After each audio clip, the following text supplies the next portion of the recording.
Check, check, check, check. Check is good. It is Saturday, April 18th. It's 40 Ounce Hemlock Podcast. This is episode 43 of the 40 Ounce Hemlock Podcast. Today, this morning, we are going to continue with a subject that was introduced in last show. Well, it wasn't introduced in the last show, right? Because I've been mentioning it for several shows prior to that. And it came up way early in the life of this podcast. First series. And I said we're going to talk about this pattern of communication from a certain member of our culture that we see recurrent. And I want to talk about what it is and how to identify it, what it looks like, and what it's meant to accomplish. And I've called it, I'm always for lack of a better, what I call it, the science writer setup, okay? I mean, call it anything you want. It's just a sort of way of proceeding that is very popular in the media and journalism. And I just want to call your attention to it because it takes pretty much the same form everywhere it occurs. And it occurs a lot. The article that we used last time to illustrate it, to sort of introduce it and illustrate it, was useful to me for an additional reason, in addition to the fact that it displayed this tendency, it displayed this style in writing and communicating and the subject matter and how the subject matter is presented. It was useful to me for that reason, but it was also useful because the particular subject that it took itself to be about was about the mind. And that's a subject that is interesting to me. That's a subject that kind of touched my graduate studies. It's interesting to me. It should be interesting to you too, whether or not you studied it at any length, because your mind is your defining characteristic as a human being. So when you hear other human beings talking about the nature and limits and origination of and proper and improper modes of proceeding with, when you hear those things talked about your mind, your ears should perk up. Because they're talking about your nature. You want to make sure that what they're saying is true. And if it's false, you want to ask yourself, what are the implications should this falsity be accepted? And sometimes there can be some very serious ones. And there are some people that are aware of this connection. And so they push falsities for that purpose, so that they will become widely believed, because there are certain things that invariably and inevitably follow, or at least tend to follow, for possibly coherent reason from acceptance of these kinds of belief. In other words, what you believe we are will affect how you believe we should be treated. You see? From metaphysics to ethics, what you believe we are will affect how you believe we ought to be treated. So if someone is seeking to mistreat you, they might first seek to change how you think about what you are. Why? So that you will better acquiesce to their treatment of you. What, did we hear that clip in the last show from that book where he said, we want to be the ones, there's going to be a taking of control. We want to be among those doing the taking. Right?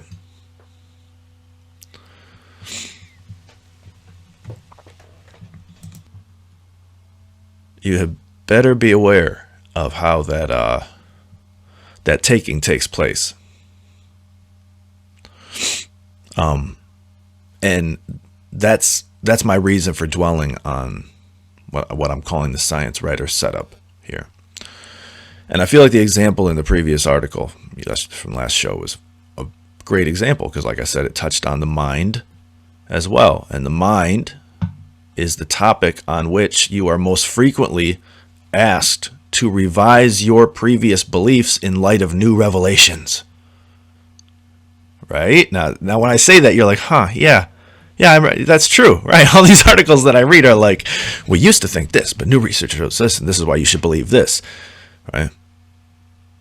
Now, in a sense, you could pull way back and you could generalize. You could say, well, Nick, what you're criticizing is just the form that an article of any sort of like new finding meant to be communicated to a larger audience, with the form that it would take. Like, how else could the information be most efficiently and most cogently and most, naturally communicated? Well, we used to believe this, now we've learned this, and therefore this, right?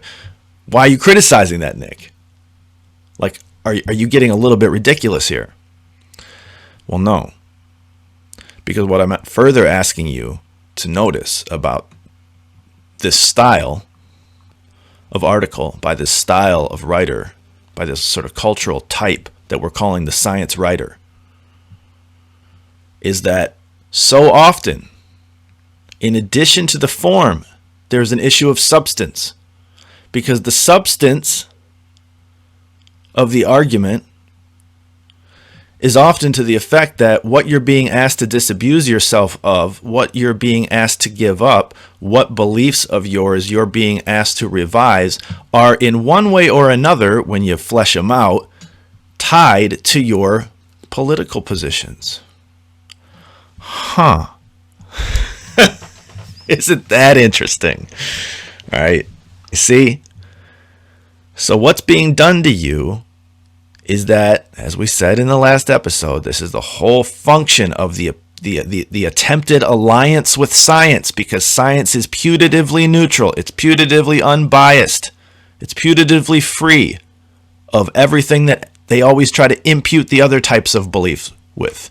Reliance on bias, reliance on tradition, reliance on faith, all those things that are illegit, right? Never mind that the whole categorization scheme is what's illegit. All right, so don't worry about the illegit charge. It's the whole scheme that they're relying on to make that charge that's actually illegit. Another time, another topic. So, in addition to the form, there's an issue of substance, because the article is always meant to move you away in some subtle, overt, or covert fashion. Move you away from a practice or a belief or from some sort of connection with something that could very easily and arguably be called conservative or American or traditional or what have you. All right. And that's a science writer setup. And I want to point to it again today. I said I'm going to do a couple examples of this. All right. Got another one for you. And like I said a few episodes ago, I have this aggregator, like this whatever news, not really news, but like this like human interest story aggregator in my browser, just kind of built in, I guess. Pulls these articles, and I saw this headline. Interested me because, well, the headline is this. The article is called, what is it called? It's called How East and West Think in Profoundly Different Ways. Now, what do you think jumped out there?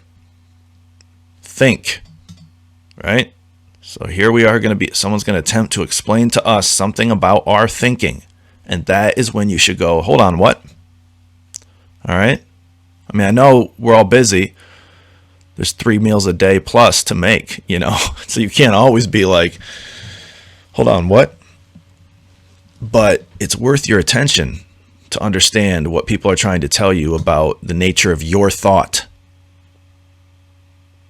And this interested me particularly. I taught for a little bit. I taught a college course called East and West Worldviews, and that was a very interesting course to teach. In spite of me being the teacher, psychologists are uncovering the surprising influence of geography on our reasoning, behavior, and, this is the subcaption, by the way, and, are you ready? Sense of self. You see how this works? Why, Nick, why are you dwelling on sense of self? Self. your self-consciousness, your mind. All right? All right? But you see the general form of the science writer setup.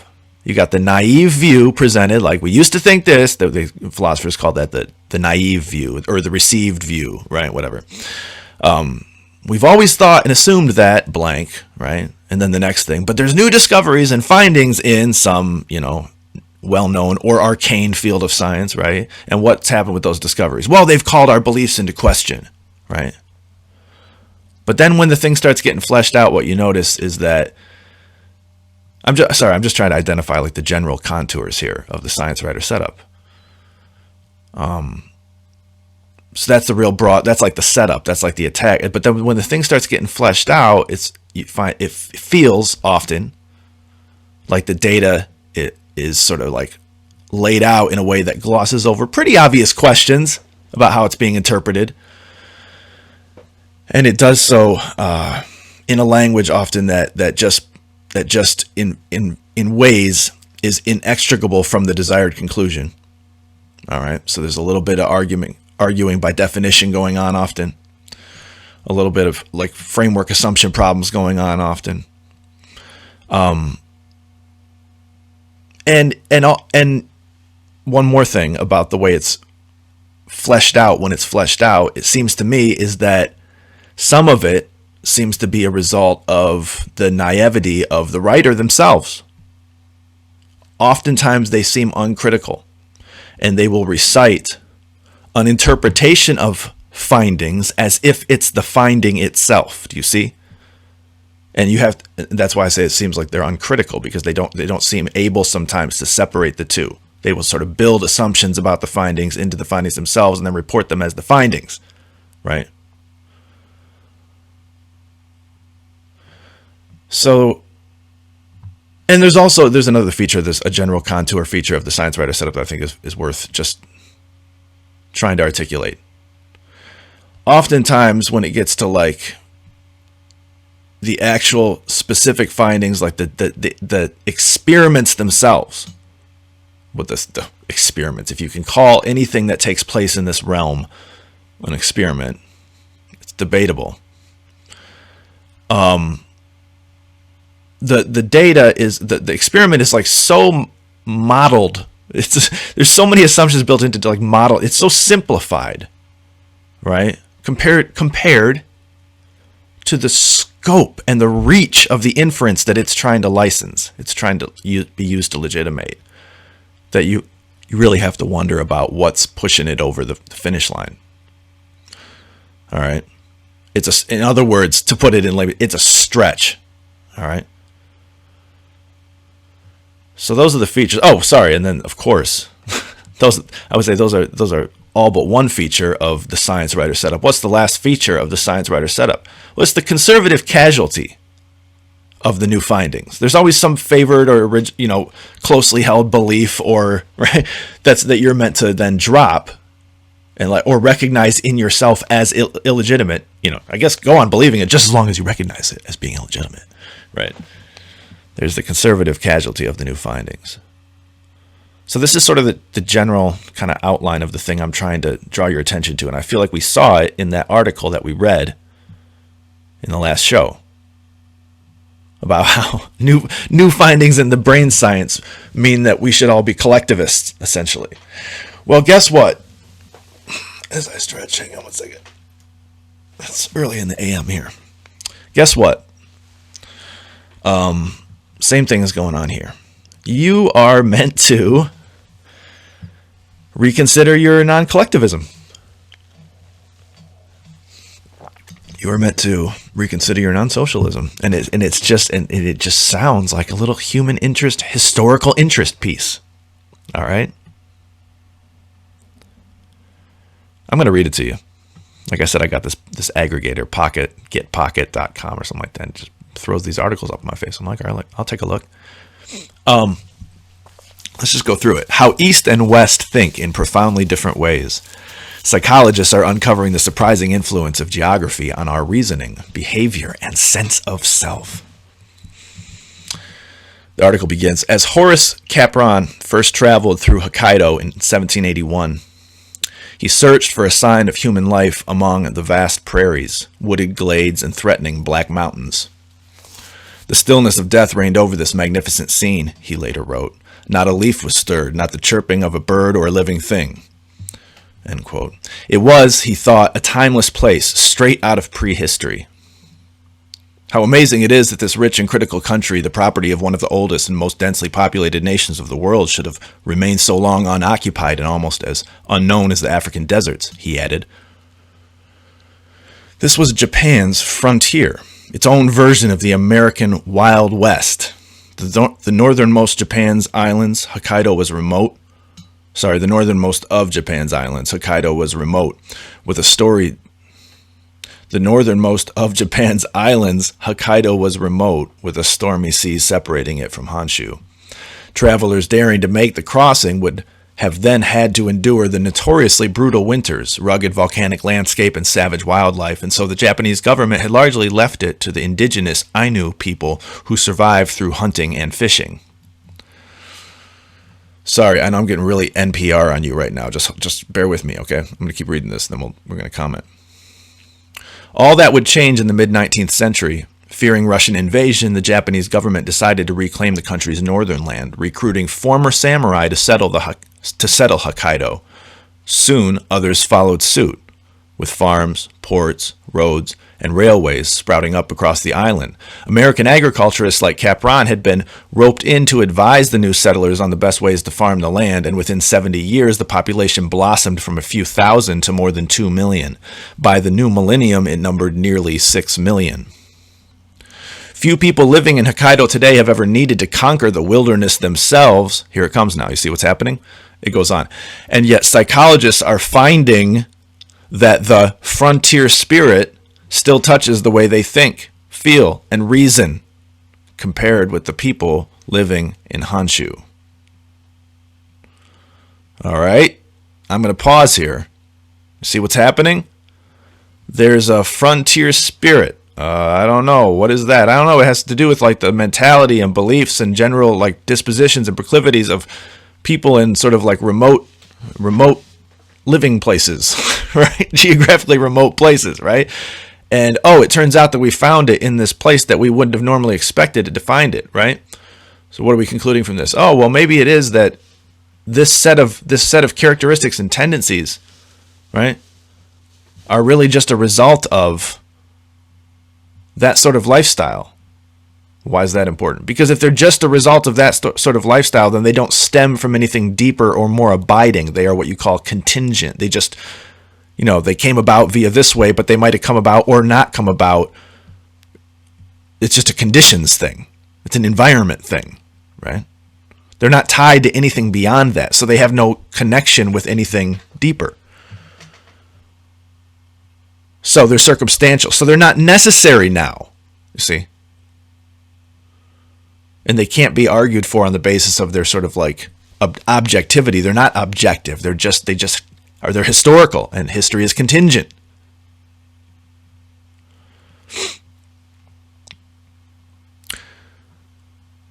So the thing that they're wanting to explain away has already been packaged up to you as frontier spirit.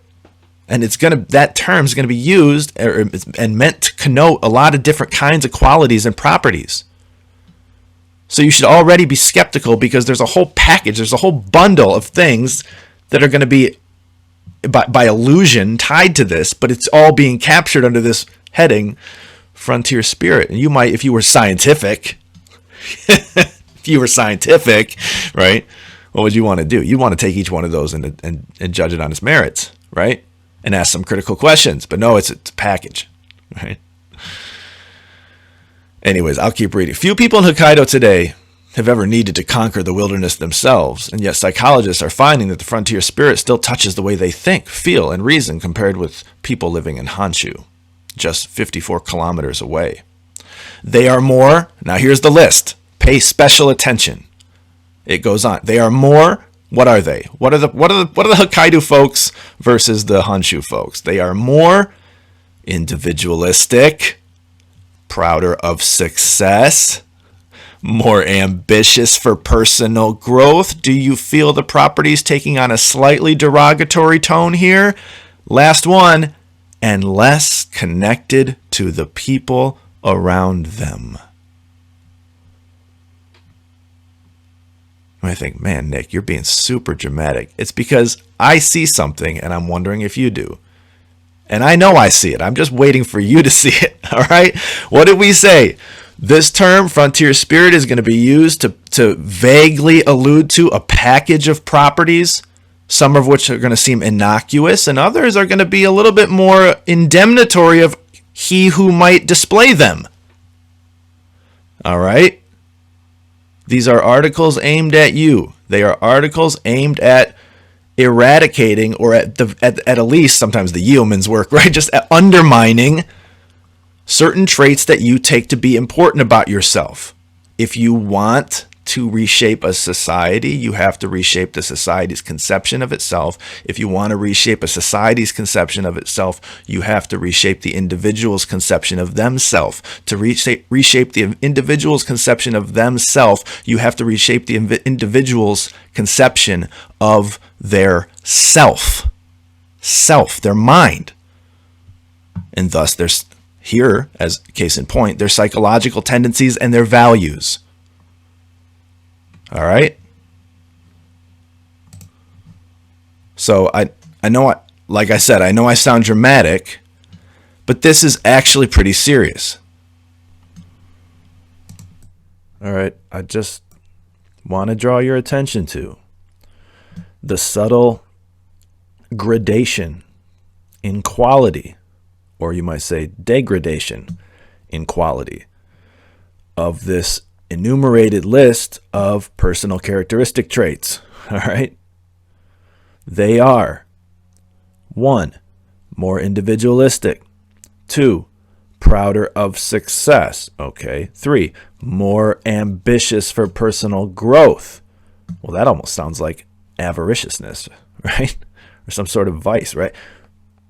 And what do we say? 4, 5. 1, 2, 3, 4. Oh, so, yeah, 5. 5, ready? What was the capper? Less connected to the people around them. Now this, so they're like, isolationists, they're hermits, they're right. It's like, what does that even mean? What you have to watch for, there's reason to. I'm not just, listen, you have to watch for hopelessly ambiguous phrases like that. Like what? The one we just read. And less connected to the people around them. You have to watch for phrases like that. Why? Because there's almost always a certain argumentative work that they are meant to accomplish. Okay? They're meant to get something by you in a broad phrase that, if examined more closely, probably wouldn't get by you. Right? And what do you think? What do you think we're attempting to get by you here? Well, we're in the course of this whole sentence, we're trying to filter in some less desirable qualities or suggestions of less desirable qualities, right? Subtly, right? Among this list of qualities that a person with frontier spirit may have. All right? Because we want you to believe something about their origination and their contingency, and we want to tinge them to give you reason to disabuse yourself of them. Okay? So when a phrase like this, I mean, just look at this phrase, and less connected to the people around them. What does that even mean? What does it mean to say Bob is less connected to the people around him? Aren't there some ways in which a person can be less and some ways in which a person can be more connected simultaneously, such that we could say in certain contexts that they're both? I mean, so maybe there is not a fiber optic cable running between Bob and his neighbors, right? And maybe Bob doesn't work on a community farm or garden, right? Or shop at, own the same co-op, all right? So maybe Bob's less connected in that way, but couldn't you also say that, again, connectedness can mean different things? Aren't there relevant senses in which Bob may be connected? There may be a family 5 miles down the street from Bob, or up in the mountain, or down in the valley, or down the block, right? that Bob and his family doesn't spend a significant amount of time with nor consult much regarding the vast majority of their life decisions. But if Bob and his family share a common set of beliefs and values with the family down the street, a common way of life, right, so forth, with that family 5 miles down the road, or right, then they are in fact, in a very real and relevant sense, connected. But we're just told they're less connected. It's like, what does it mean? What does it mean? And what is the ambiguity meant to conceal? The article goes on. It says, in fact, when comparing countries, this cognitive profile is closer to America than to the rest of Japan. This frontier spirit, they're calling it this cognitive profile called the frontier spirit. So you see what's happening here, right? We've now got some data from Japan that shows these certain kind of characteristics are present over there too. So what should we conclude about their exemplification and their exemplifiers here? I say, Nick, you're getting really, really heavy. Just hang on. The article goes on. Hokkaido's story is just, remember the gradation. We went from, let me just back up. We went from more individualistic, fair enough. Prouder of success, yeah, fair enough. More ambitious for personal growth. What did I say, 5 before? I guess it's 4. Sorry, I also think I said indemnitory. Did I say indemnitory earlier? Indemnifying? Whatever. It's early. And I still don't know what the right word is, so whatever. Indemnifying. So we went from this seemingly innocuous belief to this another or characteristic trait to this also seemingly innocuous character trait to something that could possibly be interpreted as a derogatory character trait to something that sounded pretty definitely, even despite its ambiguity, derogatory. Right? You're not connected to the people around you. All right. The article says Hokkaido's story is just one of a growing number of case studies exploring how our social environments, now listen, how our social environments mold our minds, end quote. Why am I dwelling on that verb mold? I'm dwelling on it because the verb mold has a very definite causal or causative, or pick your favorite arbitrarily invented word there, has a very definite causal flavor to it. Right? If A molds B, then A is the cause and B is the effect, right? Like A is responsible for B. It's not like a mutually see, there's a one directional, unidirectional kind of flow on the causal arrow. All right? Now you might say, well, why is that relevant? It's relevant because you have to remember that one of the quandaries that a critical mind comes across immediately in making inferences from data where the data consists in two sets of recurringly observable events. You might say, that's a mouthful, Nick. Yeah, here's what I mean. When A and B are always observed happening together in some way related to one another, how do we determine that A is the cause of B or B is the cause of A? Okay? This is why you always hear people say, oh, you're mistaking correlation for causation, right? You're assuming that just because two things are correlated in some way, then that way is one definite way. That way is definitely causal, and the causation flows from A to B or from B to A or in some definite way, right? But the idea when you're criticizing someone like that is, well, how could you know that? If the whole basis of your evidence is just a correlation, how are you adding causation to the conclusion you're drawing from the data? See? But I want you to notice that that's a very big problem here. Okay? It's what you're going to hear. Look, what does it say? A growing number of case studies exploring how our social environments mold our minds. So the environment we're not just observing that there's different environments and different personality types within those environments. We are saying definitely that it's the environments that made the personality types. See how the environment molds our minds. We're not just observing correlation. We claim to be observing causation. And now you have to ask yourself in this context, how is that extra thing being observed? And is the inference questionable? Okay? It's easy to see. This is a famous old philosophical sort of quandary from back in the days of the Enlightenment. All right? David Hume was famous for pointing out about what you would think was the most obvious case of causation in the world, like one billiard ball hitting another on a pool table, right? Like the cue ball causes the 8 ball to move. And David Hume comes along and he's like, how do you know that? You're like, what, dude? He's like, not really, how do you know it? Right? And you start running off these answers, like the obvious intuitive answers, and they don't work. And what you end up being forced to say is, I just see the cue ball move, and then I see the 8 ball move. And it's my habit of seeing them in this order and in this way that causes me to say, it's a habit of my mind. Look what's being said here. It's a habit of my mind. It's not anything out there in the world. It's not causal. I'm not discovering anything about the universe when I say I've discovered that A causes B. It's a habit of my mind to talk about them in this way because I constantly see them grouped together. This is what Hume said about the cue ball hitting the 8 ball.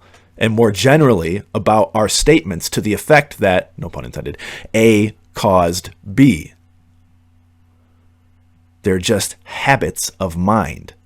That word cause is adding nothing to our knowledge of the world outside our own minds.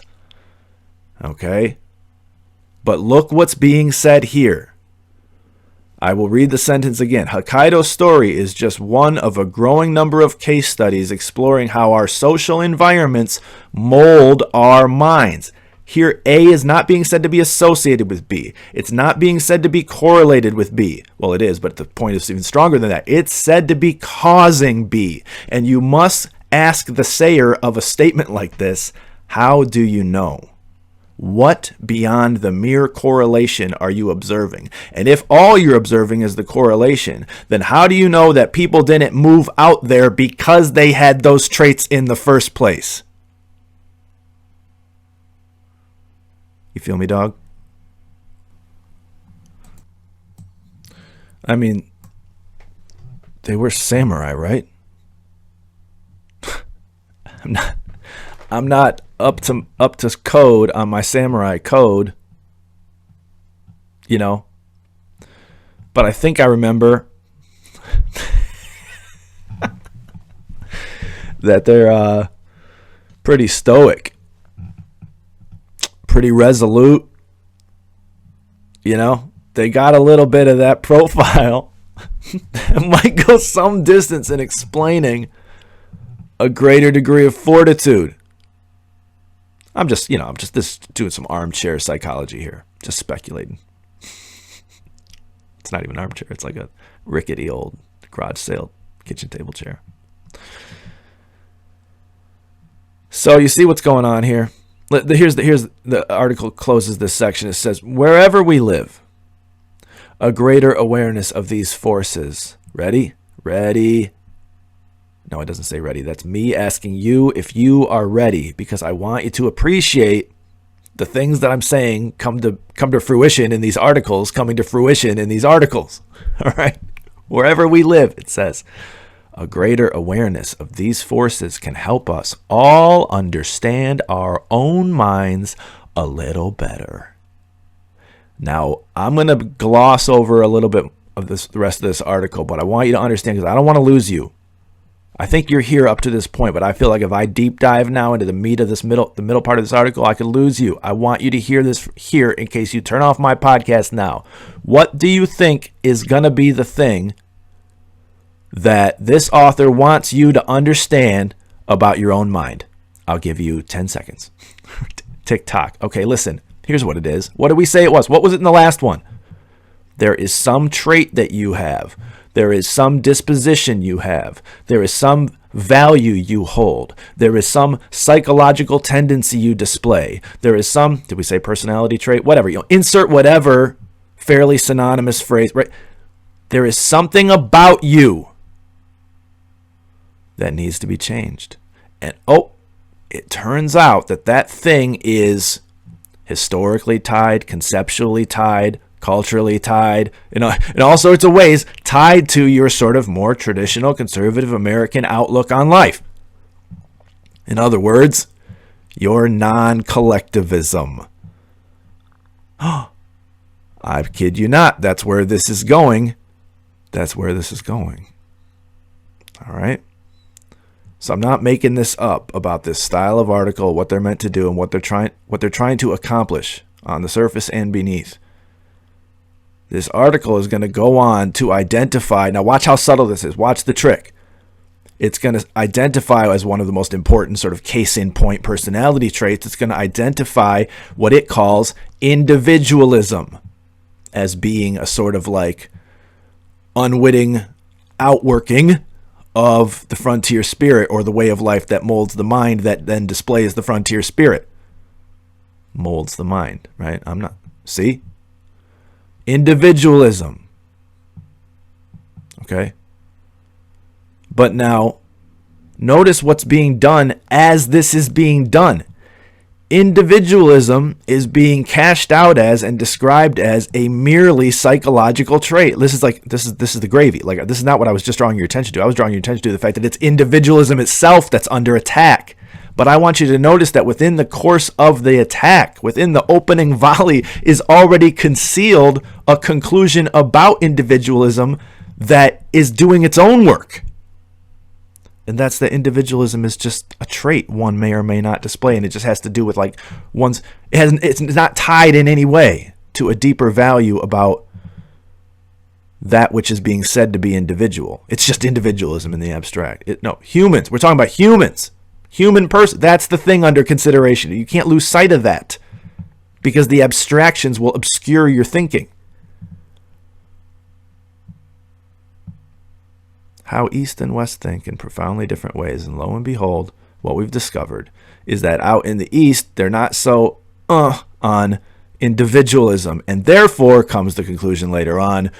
You might say, well, they're not going to just say that you shouldn't be either. No, they're not. What they're doing is they're saying, hey, you know how you think this is something really important about your psychology? Turns out it's just a feature of the fact that you lived in the mountains. See what I'm saying? That's not literally what they're saying. That's the gist. That's the style of argument. It is to take a trait that was previously held in some high esteem and explain away the value of the trait. Okay? And it always, in these articles, these science writer articles, it always comes in the form of explaining away some trait that is in some way directly or indirectly, loosely or tightly, right? With some way tied to the conservative outlook, all right? Or you could just say the American outlook, the philosophy that underpins our culture, the idea that the individual is the foremost thing. And the group only gets its value because it's a group of individual human persons, and they matter each individually, and they have rights each individually. That value stuff doesn't come in at the end. It's not like sprinkled on the pasta after it's cooked. It goes into the front end of the pasta maker. All right?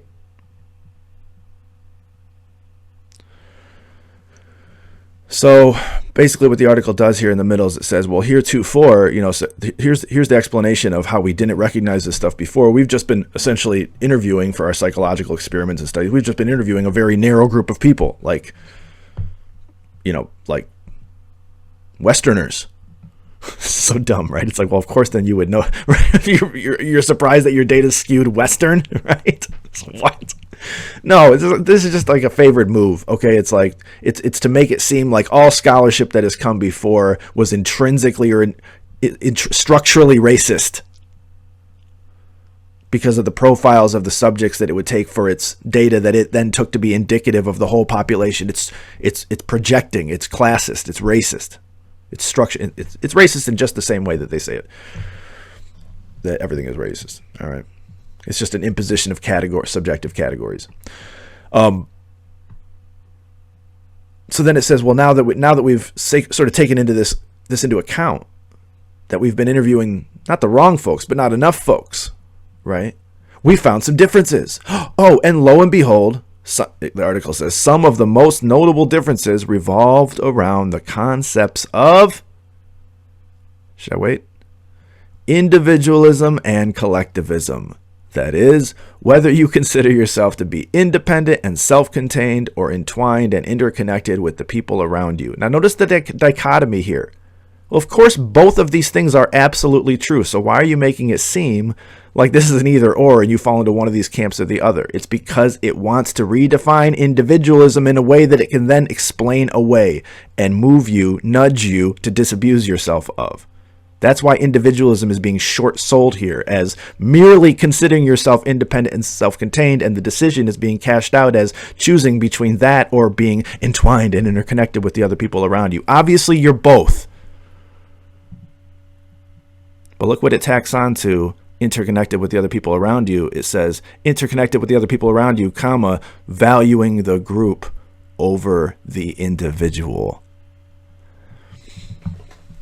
I may take this moment to stop right here and just recommend that you listen to the third series called Unmasking Antifa if you want to understand the full import of the statement valuing the group over the individual. Okay?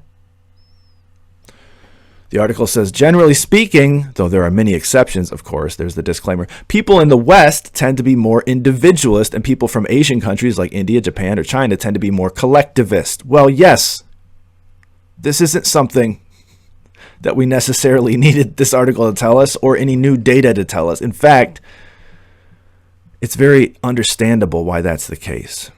And very long story short, it's because of the Protestant Reformation's effect on Western culture. It really is. A lot of times people try to attribute it to the Enlightenment. All right. And though there are the germs of the kind of thoughts that underpin the kind of values that we're trying to lay hold of here when we're trying to find the story of origination, the Enlightenment always ends up historically destroying them. They were present in the early Enlightenment, but then when Enlightenment thinkers carried their conclusions to their logical endpoints, those values got undermined. So we can't say in intellectual honesty that they stem from the Enlightenment, except in the loosest sense. They stem, I will argue, or I would argue, here I'm just going to baldly assert it, and you're just going to have to accept it, that they stem from the Protestant Reformation. All right? The emphasis on the individual, the importance of the individual socially, because theologically, and therefore politically. That's the thought. That's the train of thought that underpins the West. And that doesn't come from Condorcet or Kant. All right? It just doesn't. Anyway. So they cite some studies and they point out how the Westerners are likely to display all these, and then they start enumerating, right, these other tendencies, like tendency to inflate one's abilities and things like that. Just the whole time they're writing, they got this picture of Trump in their mind, and they're like, what can we subtly say here and sort of identify it as sort of a general characteristic, but really we're talking about that. You just feel it. It's like everything that's written these days, you can just feel it. You can just feel it. The tendency for self-inflation appears to be almost completely absent in a range of studies across East Asia. In fact, in some cases, the participants were more likely to underestimate their abilities than to inflate their sense of self-worth. Notice the two things being conflated there when it talks about this inflation. The two things being conflated are abilities and sense of self-worth. In one sentence, it says these folks overestimated their abilities, and it says, but in these other countries, the Asian countries, people underestimated and didn't tend to inflate their sense of self-worth. Well, self-worth and one's actual abilities are a totally different thing that's being measured, right? Goodness gracious. It says people living in individualistic societies may also put more emphasis on personal choice and freedom. Oh, they may. Notice the language here. They may. It's a contingent thing. It just might happen. It might not. It all depends on these background conditions, and therefore you shouldn't take your way of life and your values to be tied to something deeper in the universe because they're merely a function of these background conditions. And you need to understand that most of the world doesn't think this way. So maybe you should get on board with the rest of the world and stop being a stick in the mud. Right? Think about the silliness of this statement. People living in individual societies may also put more emphasis on personal choice and freedom. Yeah, what does that even mean? That's precisely what it means, or at least part of what it means, to be individualistic. So when you say, you're not telling us anything informative when you say people living in individualistic societies may also put more emphasis on personal choice and freedom. That's kind of part and parcel with what we mean by them being individualistic. So you're really just saying that people in individualistic societies are individualistic. Sorry. Why say that? Why say something so obvious? You got to remember, this whole operation is an operation of explaining away. And I talk at length about that in the middling episodes, not of the first series, but of the Unmasking Antifa series, which is the third series. I talk at length about this explaining away, this Marxist move of taking some value or set of values. Here they were all being sort of like thrown into the bin of frontier spirit, but some value or set of values, and explaining them in a way that explains them away. Okay? And that is to undermine your opponents clinging to them. It's like, I can either disarm you or I can convince you that you have blanks in your gun. Right? Maybe I'll do the latter. It's less strenuous. This whole operation is about taking some belief that you hold dear, to put it colorfully, and saying this is not really as important as you think it is. It merely stems from ... Okay? And the doing so follows this general pattern of the Science Writer article. All right? We used to think this, but new data shows us this, and therefore we have to stop thinking this way. And it's always a way that you think. Isn't it? It's always explaining away. Here it's explaining away your values in terms of geography. All right? So they're a little conservative, or just non-socialist, whatever you are. Your belief in individualism, and thus your belief in freedom, is itself really just a matter of, mountains and rivers and shit. It's geography. Geography is not a rational basis for belief. Therefore, you're invalidated. Therefore, we don't got to deal with you. Therefore, you're not up on the latest scientific findings in holding the political positions that you hold, which are based in the value we are here defanging. I think I'm reading too much into this, don't you? Don't just say it. It's okay. I don't care. Article says, crucially, our social orientation appears to spill over into more fundamental aspects of reasoning. Oh, we're going to go deeper here. All right. People in more collectivist societies tend to be more holistic. I might just stop here, because this is just going to continue to do the same thing. It's going to talk about patterns of reasoning, and then it's going to indict one type of pattern of reasoning that it's saying tends to be a result of this frontier spirit, right? It's all the same thing. All right? But then it makes the connection. Let me just jump ahead to the part that makes the connection that I've been intimating at. And you're like, might think you're being a little heavy-handed, Nick. Here. This is a few paragraphs down, section heading on the front line. The article reads, consider the USA the most Yeah, hey. This is what did we say was going to happen here? The data was going to be lifted from this Japanese study, and it was going to say, oh, and guess what? Guess what this suggests to us about our own values? The article goes on, consider the USA the most individualistic of all Western countries. Historians such as Frederick Jackson Turner have long argued that the expansion and exploration into the West has nurtured a more independent spirit. Pause, stop, maybe it has. The whole question is, what's the origination of the independent spirit, and are the values that the spirit is associated with objective values or subjective values? If they are objective, then it matters very little that we have some contingent story about some people displaying them more under certain conditions and less under other conditions. It matters very little, despite this article's making it seem like it matters the world. It doesn't really matter. The real question, is being neglected. The force of the argument is being concealed, because the purpose of the argument's being concealed. It's meant to nudge you. Consider the USA the most individualistic of all Western countries. Historians such as Frederick Jackson Turner have long argued that the expansion and exploration into the West has nurtured a more independent spirit as each pioneer battled the wilderness and each other for their own survival. It's like, thanks, did we need someone to point out that this would tend to inculcate certain, a certain rigidity within the Constitution, the personal Constitution? Do we need this guy? Right? In line with this theory, I guess this is a theory, right? Recent psychological studies have shown that states at the edge of, now we're talking about states. Oh, look. The article is going to get into states. What states? States in the United States? Oh, which states? Oh, I bet this is going to come down to some sort of, it will be interesting when we make the transition from geographical boundary to color boundary to red and blue, right? I bet that's where this is going.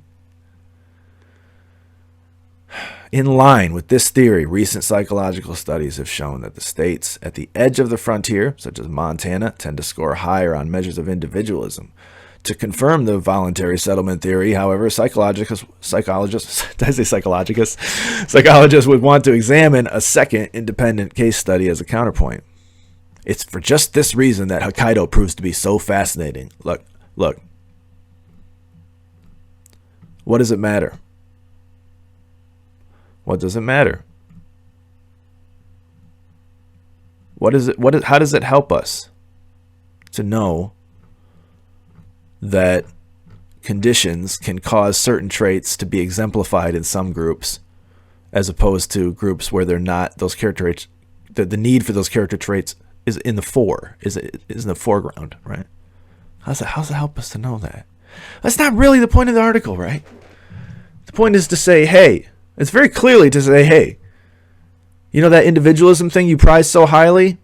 Well, look, we found it elsewhere. It has really nothing to do with any objective thing in the world of values or anything intrinsically special about America other than its topography, right?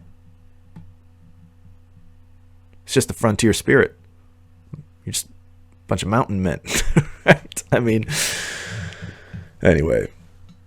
I thought this was a useful second demonstration of this tendency in writing about science. There's just so much that isn't. I passed over a lot of the meat of the last third of this article because it gets pretty thick. But there's just so much treatment of what's said in these studies that is just uncritically accepted by the author and doesn't. There's just so much repeating. It gets a little bit frustrating.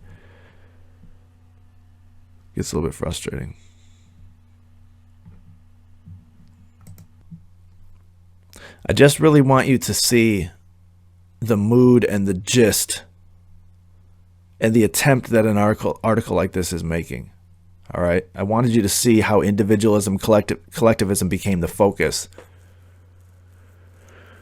And the diversity of the data is being used to portend some sort of conclusion about the ultimate diversity or unimportance of the set of values themselves, whatever they were. Because like I said, they were captured under this broad term that could be referring to a lot of stuff. And we saw that even where it was referring to something definite, the definite was ambiguous.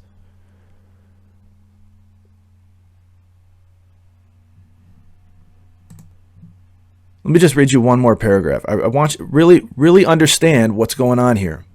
It says, although some have claimed that our social orientation may have a genetic element, the evidence to date suggests that it is learned from others. Now look at that sentence. It's presenting to you what seems like two mutually exclusive stories about the origination of now what it's calling our social orientation, which I guess frontier spirit is some facet or component of or instantiation of, right? It's treating the matter like it's twofold. Some people say it's genetic, but the evidence to date suggests that it's learned from others. Notice that this is actually what they call a false dichotomy, right? What is it? To say that something is learned from others is to say nothing about the reality of the thing. And notice that the real difference politically, when people disagree politically, they're disagreeing about values, right? And their disagreement about values usually boils down to a disagreement about whether what they're saying is merely a subjective opinion or it represents something real and true about the world that everybody ought to adhere to. That's the real That's the real issue at the bottom of social orientations, right? The folks who think that individualism is important they don't treat it like it's like, I like chocolate syrup, not strawberry. That's not what it is. It's because they think that individuals are objectively the most valuable thing in the universe. It's a fact of the universe, and certain political conclusions follow from it. Right? But now look at this sentence again. Although some people have claimed that our social orientation may have a genetic element, which would totally explain it away, the evidence to date suggests that it's learned from others. But that too would also totally explain it away.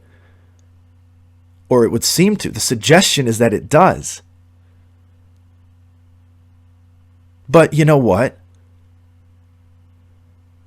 As Lewis pointed out, multiplication is learned from others too, right? But when you're learning multiplication, you're learning something real and true and definite and fact-based, demonstrable. But you learn it from a teacher, right? It's not how a thing is learned. Says nothing about the objective or not reality or not or non-reality of the thing, right? It's just its mode of transmission, its method of transmission. Although some people have claimed that our social orientation may have a genetic element, the evidence to date suggests that it's learned from others.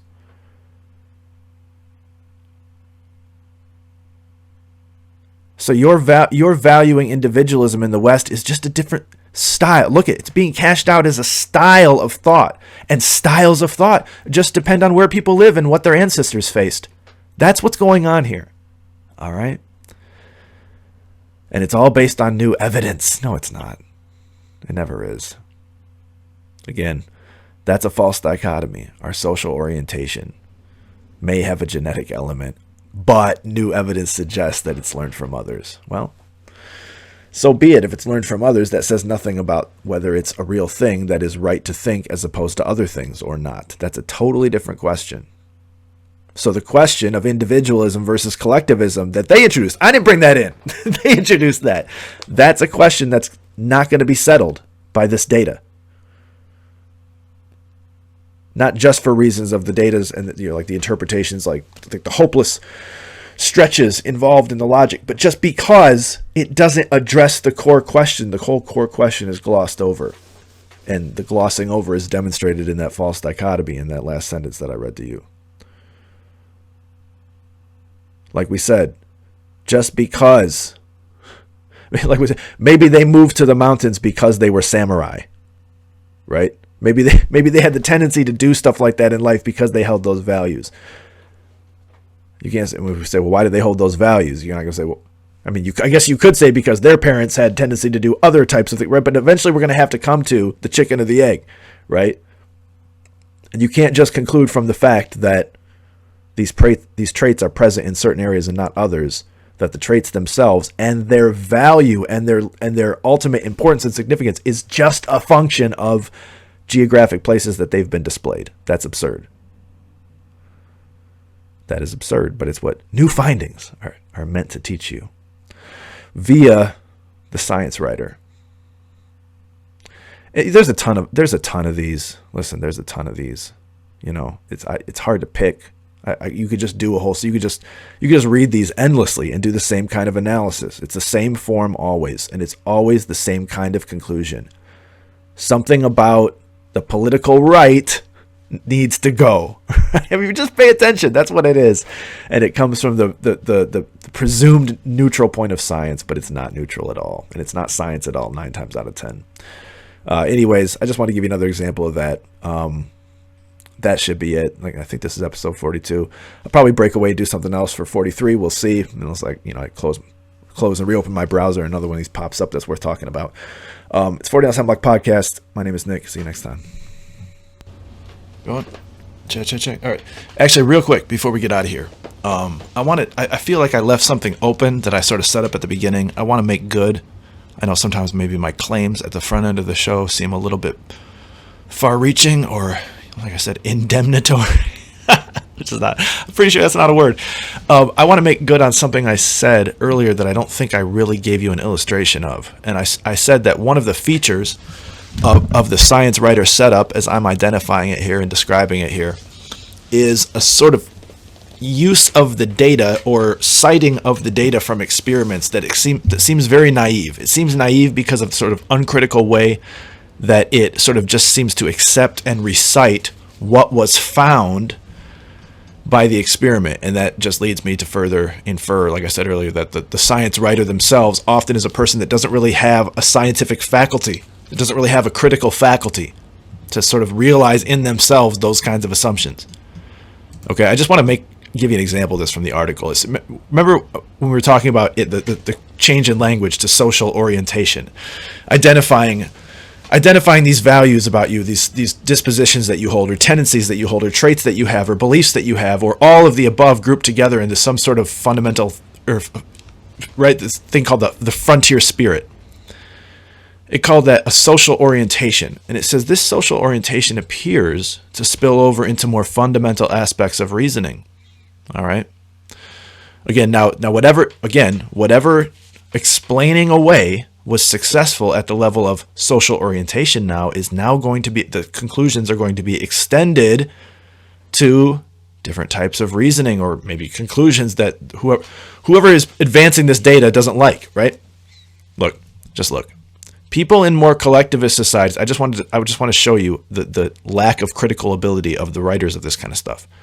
People in more collectivist societies tend to be more holistic in the way they think. I know I gave you the example of connectedness and how ambiguously, this is what I'm talking about, the data, the terminology, the concept, they're all treated and used bluntly, ambiguously, broadly, okay? And that leads me to believe that the person treating them that way is broad, all right? People in more collectivist societies tend to be more holistic. We're going to do the same thing here with holistic that we did with connectedness. What does it mean? It could mean any number of things in any number of contexts. It could mean two, right? You could be holistic in one way and not in another at the same time. So what does it mean to merely cite holism or holisticness, right? Just watch, this gets worse. People in more collectivist societies tend to be more holistic in the way that they think about problems, focusing more on the relationships and the context of the situation at hand, while people in individualistic societies tend to focus on separate elements and to consider situations as fixed and unchanging. Never mind how hopelessly vague all of that is. That's the purpose of it. There's a reason it's that vague, as we can say it applies where we want it to apply, and we can say where it doesn't apply, where we don't want it to apply. But now listen to the author. The author says, as a simple example, now here comes the simple example. The author doesn't realize what I mean by simple example. I mean simple example is in the sense that this example does not suggest what you're inferring from it, right? The author means simple example as, let me just show you a basic kernel of this larger thing that's true. But the author is uncritical, so they don't see that the kernel does not suggest the thing that they're suggesting that it suggests. You see? Watch. The author says, as a simple example, imagine that you see a picture of someone tall intimidating someone smaller. Now, this whole section, I will tell you from earlier context in the article, is meant to be building towards this point about how our thinking and thus our cultural background, because our geographical background, actually affects our visual perception. And for philosophers who think this way, the line of inference is it affects our conceptual perception, and our conceptual perception mediates our visual perception. Therefore, our visual perception is mediated by our concepts, and thus by our culture, and thus by our, as the article will tell us in concluding, geography. Right? But listen. I just listen to what was just said. As a simple example, imagine that you see a picture of someone tall intimidating someone smaller. What's wrong with that sentence?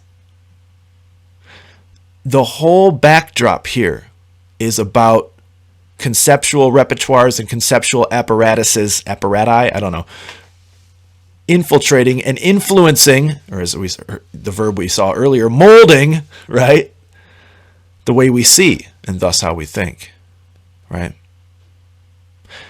And so there's supposed to be ample examples of us seeing one thing one way in one culture and another thing another way in another culture, and then both being perfectly valid, but then being at bottom different. Like there's not a deeper unity to the way the thing is being seen, right? It's most fun at its base. It's different, because if there was a deeper unity, we could argue on the basis of the deeper unity that there is an objective thing after all, and we were just fixated on a sort of a superficial thing, right? As a simple example, imagine that you see a picture of someone tall intimidating someone smaller. The author then goes on to say that people in one culture see this picture one way and people in another culture see this picture another way. But what the author doesn't notice is that this will not support a conclusion about difference of interpretations based on difference of outlooks, because the author doesn't realize that there is a built-in interpretation to this picture that everyone agrees on. Apparently, by the way the authors described it, it's that someone is intimidating another person. This is just a little bit of epistemology for you. You cannot, in the strict sense of seeing, as in your visual perception, you cannot, in the strict sense of seeing, see that someone is intimidating someone. You can see one person pushing another person or yelling at another person or raising the volume. If you want to be strictly about what we can see, touch, taste, smell, right? If we want to speak strictly in terms of the senses, intimidation can't be seen. We see its effects and we infer that intimidation is taking place. In other words, we interpret that intimidation is taking place. We don't see it, we interpret it. Now you might say, why are you hung up on this thing? Because look, the case study, the example that the author is using here has a built-in interpretation, and the author's whole point is to say that interpretations are relative to groups. And the author doesn't even realize that they've described what they presume is pure data. They've described it in an interpretive way.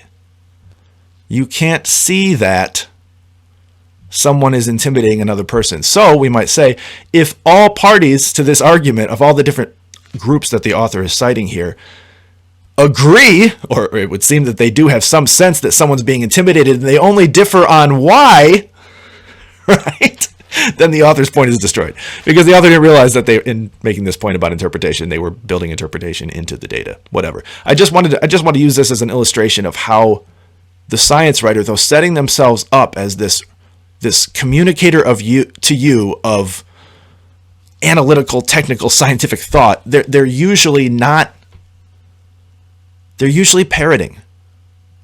They're usually not real acute on the issues that they're trying to relate to you as being important. And oftentimes, concealed within their broad treatment of the data is the whole matter at hand. Anyway, I just wanted to illustrate that because I felt like it left it open. It's 40 on Some Live Podcast, and again, this was episode 42. I'll see you next time. Peace.